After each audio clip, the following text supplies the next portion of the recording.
What is going on, everybody? Welcome back to the Cosmic Wonder. I'm your host, Warren, and today we're going to be breaking down episode 3 of X-Men 97. Now, I'm a little bit sick today, so I apologize. This will be a shorter breakdown than normal, and this is why I didn't live stream last night as well, but next week we will be back at it with the live streams. Now, if you caught our last two breakdowns, what happens in episode 3 is something that we expected to happen based off of what we already knew from the comics. And we're going to go over the major comic events that happened that are mimicked here in X-Men 97, episode 3, starting with the story of Madelyne Pryor and Jean Grey. In the comics, Madelyne Pryor is the clone of Jean Grey, and she is created by Mister Sinister. Now, the story of Jean Grey, Madelyne Pryor, and the Phoenix Force is a very long and complicated story. Fortunately for us, they pretty much simplified the story in episode 3. They basically state that at some point in time, Mister Sinister got his hands on Jean Grey, cloned her, and instead of releasing Jean Grey, he released the clone that goes by the name Madelyne Pryor. Now, in this episode, at the very end, she seemingly gives herself the name Madelyne Pryor, but in the comics, it is Mister Sinister who gives her that name. And he actually gives her the name Madelyne Pryor as sort of a pun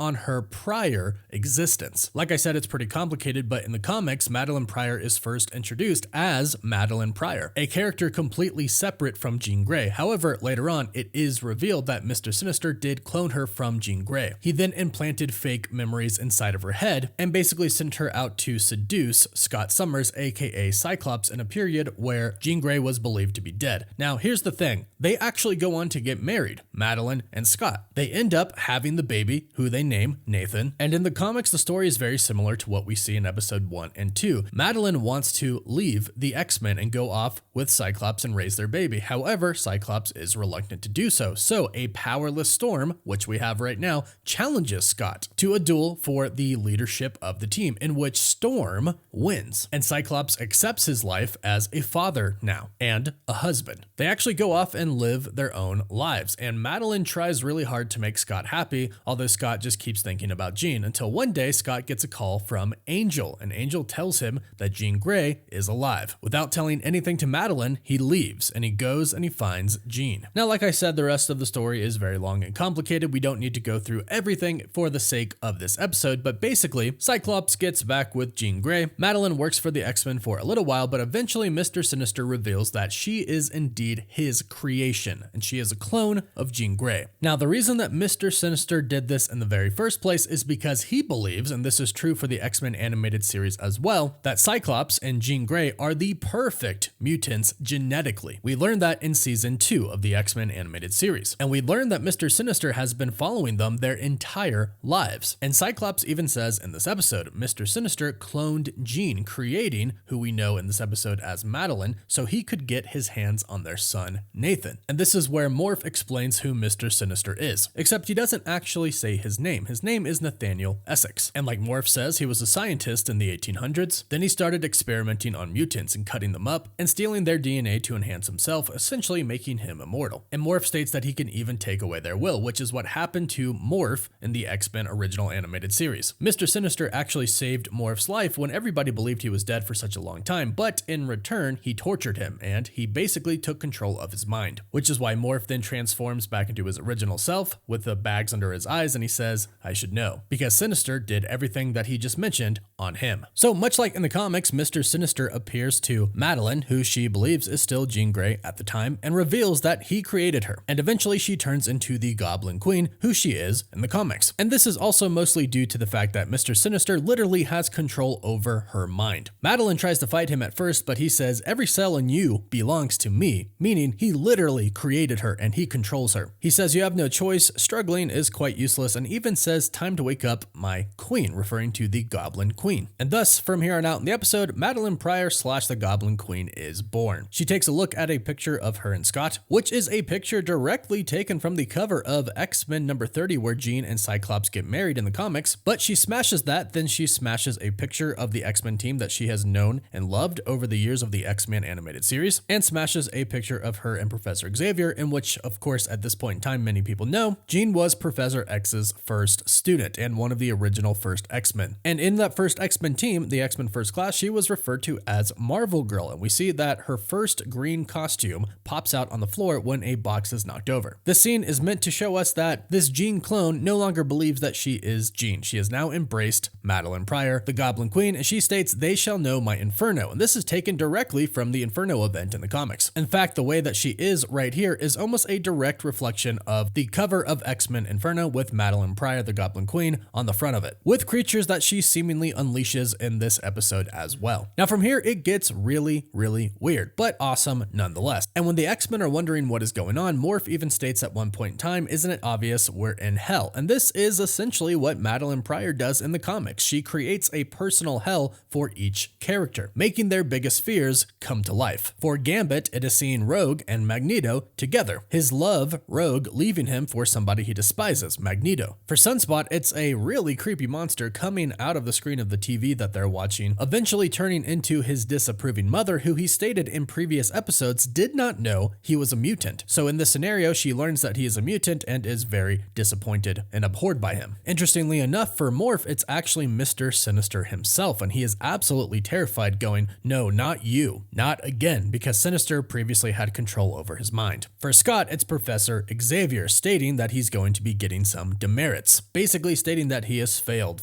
to impregnate the right one, meaning he got the clone Madelyne Pryor pregnant and not Jean Grey, and he also states that he failed as the new leader of the X-Men. Then for Bishop, it's his sister Shard, who is also a time traveler, and the last we saw of her was in season 4, where her and Bishop actually went back to the future together. So Bishop's fears that he abandoned his sister and she is struggling greatly right now or has died. Now, once when Morph says, "Haven't you figured it out? We're in hell," they seemingly go to an actual hell, in which Beast asks, "I understand how powerful Mister Sinister is, but how is he exuding this much power to warp our reality like this?" In which Cyclops responds, "No, this isn't Mister Sinister. This is this is the clone," meaning Mister Sinister actually isn't doing this part. It is Madelyne Pryor doing this part because she has immense power, just like Jean Grey, who she was cloned after. Now, during this fight, there are some really awesome scenes, like for one, where Beast asks for help. Bishop hears him and grabs Wolverine and throws him at Beast to help him. Epic, but not more epic than Bishop jumping down next to Cyclops and saying, "Yo, Cyclops, hit me," in which Cyclops, with a big smile on his face, hits him with his beams, charging him up because Bishop can absorb the power, in which Bishop released the blasts even stronger than they came from Cyclops. Once Bishop cleans up, he looks at Cyclops, Cyclops looks at him, they both smile and both say, "You're welcome," at the same time. Bishop saying, "You're welcome that I saved everybody," Cyclops saying, "You're welcome, I powered you up so you could save everybody." Then a giant devil-like sentinel shows up, in which the real Jean Grey shows up and says, "Enough." Jean Grey restores everything, seemingly saves everyone momentarily, and Madelyne Pryor introduces herself as the official Goblin Queen and leaves with Scott's baby, Nathan. Now, important thing to note about the next scene. We saw in this episode that Rogue and Magneto were training in the Danger Room a lot, and they weren't there for this fight. It's also important to note that Gambit saw this, but when Rogue and Magneto return, Rogue seemingly rushes to Gambit's side, saying that she should have been there. Gambit says it's okay, now that she's there,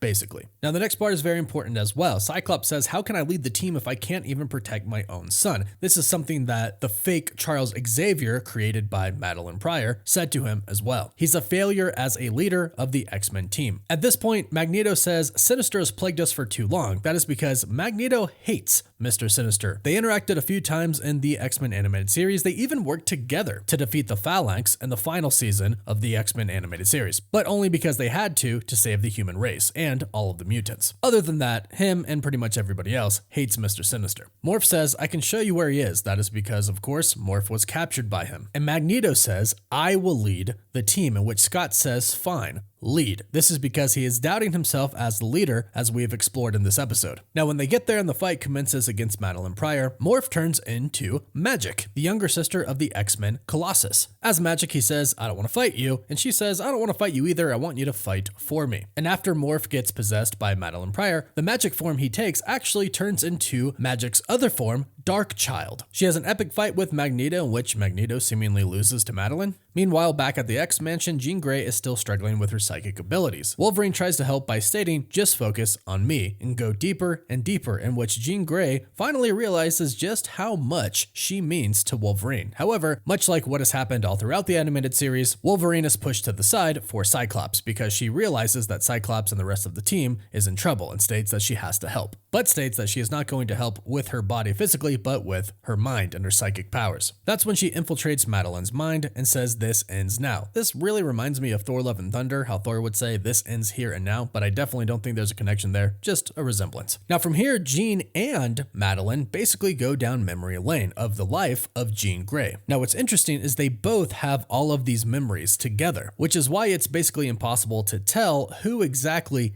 did what. When did Sinister kidnap Jean, clone her, and replace her with Madelyne? They don't actually know, and we don't actually know either, but as I mentioned, there were 2 times in the X-Men animated series where Sinister had Jean. Regardless, we can't actually confirm the exact point, but based how this episode ends, it is kind of irrelevant because Jean does have all of the memories. Now, this is probably done by Mister Sinister. In the comics, Mister Sinister implanted Madelyne Pryor with memories, and he most likely did that here as well. He most likely implanted Madelyne Pryor with all of the memories that Jean had. And Jean seems to have all of the memories that Madelyne has as well, again making it impossible to tell when exactly they were swapped. But ultimately, when going through all of the memories, they come across the memory of Madelyne's son, Nathan, being born. And it is Madelyne's son, not Jean's son. And that is important. We're about to talk about that in a bit. But basically, this breaks the spell, and her and Cyclops go and fight Mister Sinister. They basically defeat him because Cyclops' blasts are actually a big weakness to Mister Sinister. This was shown to us in the X-Men animated series. They seemingly win, however, they kind of lose because their son, Nathan, is now infected with a technovirus. Now, in the comics, it's actually Apocalypse who infects Nathan with this virus. The virus is essentially a virus that turns living organisms into machines. Unfortunately, they realize with the help of Beast that they simply cannot help Nathan, not in this time at least, but possibly in the future. Throughout the episode, Beast was fixing Bishop's time travel device, and it's now fixed. However, Bishop states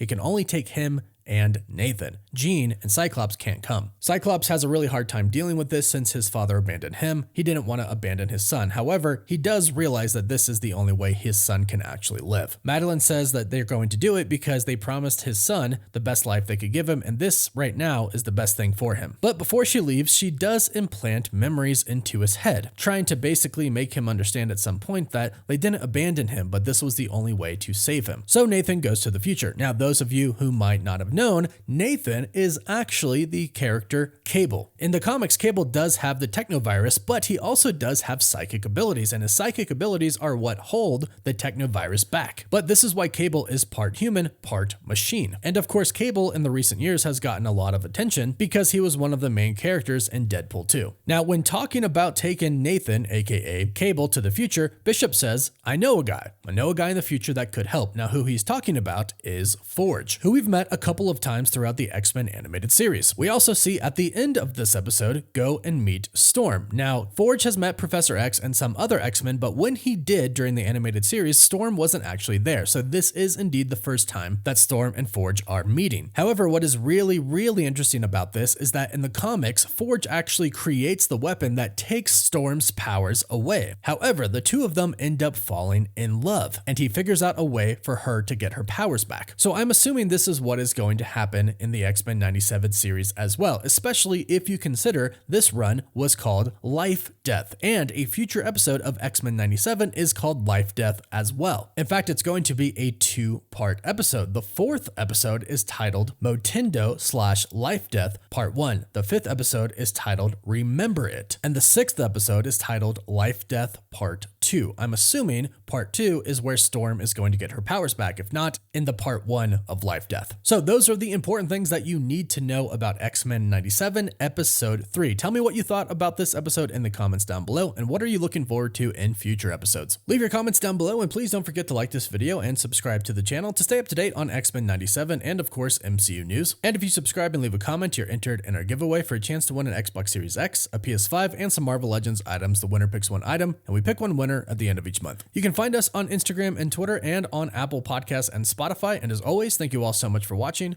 Woof woof.